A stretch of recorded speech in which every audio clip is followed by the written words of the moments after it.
यूं तो दुनिया में कई ऐसी घटनाएं घटी हैं जो बेहद हैरत अंगेज, दुखदाई और दिल दहला देने के लिए जानी जाती हैं। पर उन तमाम घटनाओं में टाइटैनिक जहाज के बनने से डूबने तक की घटना कुछ अलग ही है।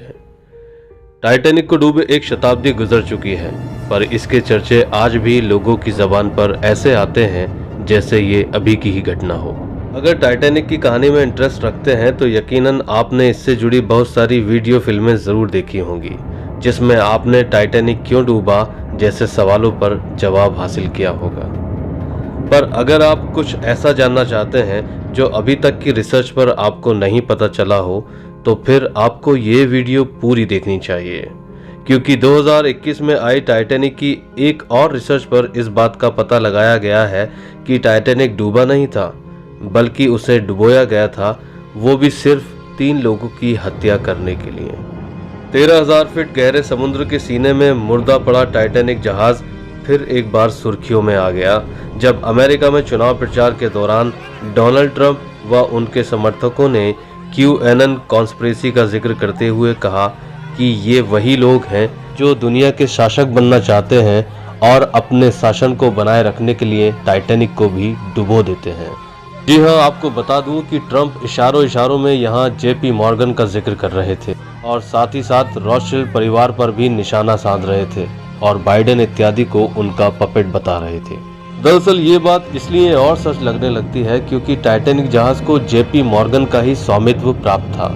उन्हीं के फाइनेंस सपोर्ट से ही दुनिया के सबसे अद्भुत, शानदार, शाही और सबसे बड़े जहाज यानी टाइटैनिक का निर्माण हुआ था। 1830 से 1913 तक JP मॉर्गन अमेरिका पर अपना प्रभुत्व रखते थे।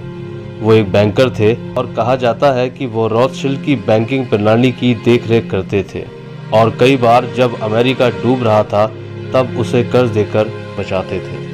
दरअसल अमेरिका में JP मॉर्गन के 3 बड़े करोड़पति प्रतिद्वंदी थे, जिनके नाम हैं जैकब एस्टोर, इसिडोर स्ट्रॉस और बेंजामिन गुगेनहाइम।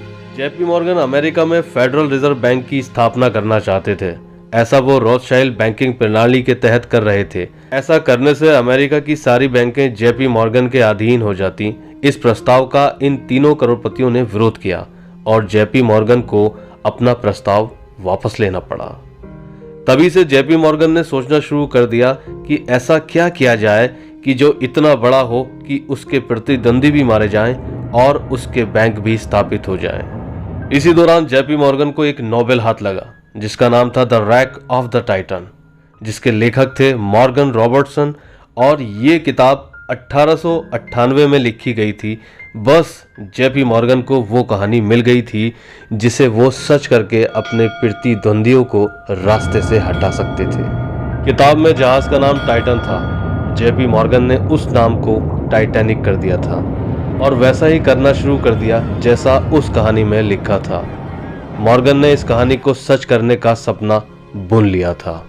पहले पूरे अमेरिका और यूरोप, इंग्लैंड में इस बात का प्रचार प्रसार किया गया कि एक जहाज बन रहा है जिसका नाम है टाइटैनिक, और ये जहाज एक बड़े शहर के बराबर होगा जिसमें दुनिया की हर शाही सुविधा होगी और इसकी पहली शाही यात्रा 10 अप्रैल 1912 को होगी।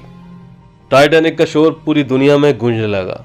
31 मई 1911 को मॉर्गन ने टाइटैनिक को बेलफास्ट में लॉन्च कर दिया। यात्रा की बुकिंग शुरू हो गई। करोड़पति लोग टाइटैनिक की पहली यात्रा करना अपना सौभाग्य मान रहे थे।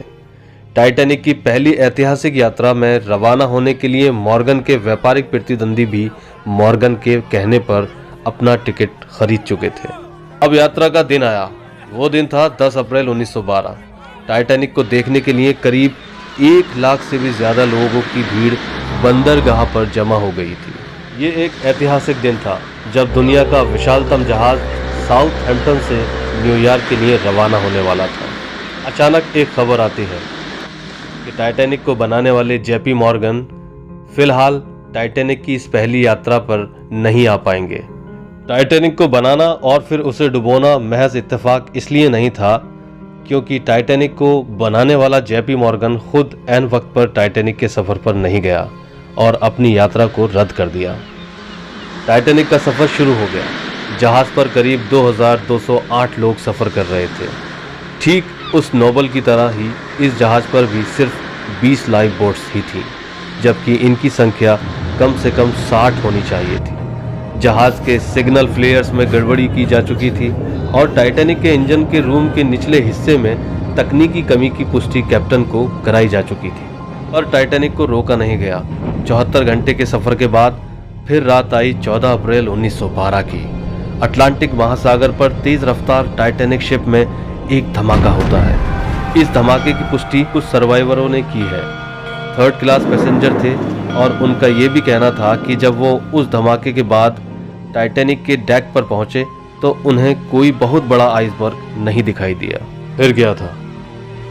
2 घंटे के अंदर टाइटैनिक 2 टुकड़ों में टूटकर अटलांटिक महासागर में समा गया और -2 डिग्री सेल्सियस के ठंडे पानी में सैकड़ों लोग छटपटाते नजर आने लगे, जिसके चलते लगभग 1500 लोगों की मौत हो गई और पूरी दुनिया में टाइटैनिक तमाम सवाल खड़े कर कर डूब गई। बताया जाता है कि समुद्र में जो लाशें मिली उनमें जहाज के कैप्टन स्मिथ की लाश मिसिंग थी। बहुत सारे सवालों में एक सवाल ये भी रहा कि आखिर स्मिथ उस रात कहाँ गायब हो गए थे। आखिर क्यों मॉर्गन की कंपनी ने 20 लाइफ बोट ही टाइटैनिक पर रखी थी? क्यों कैप्टन स्मिथ पैसेंजर्स व स्टाफ को लाइफ सेविंग ड्रिल नहीं कराई? दूरबीन हर जहाज पर रहती है, पर टाइटैनिक पर क्यों नहीं थी? आखिर जेपी मॉर्गन ने टाइटैनिक में इतनी कमियां क्यों छोड़ी? टाइटैनिक का अंत ठीक वैसा ही हुआ जैसा कि उस किताब में जहाज टाइटन का हुआ था।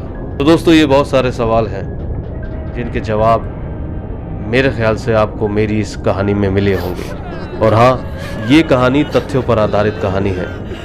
साथियों, वीडियो कैसी लगी इस बारे में आप मुझे कमेंट करके ज़रूर बताएं, और अगर कोई सवाल टाइटैनिक से जुड़ा है तो आप मुझसे ज़रूर पूछें।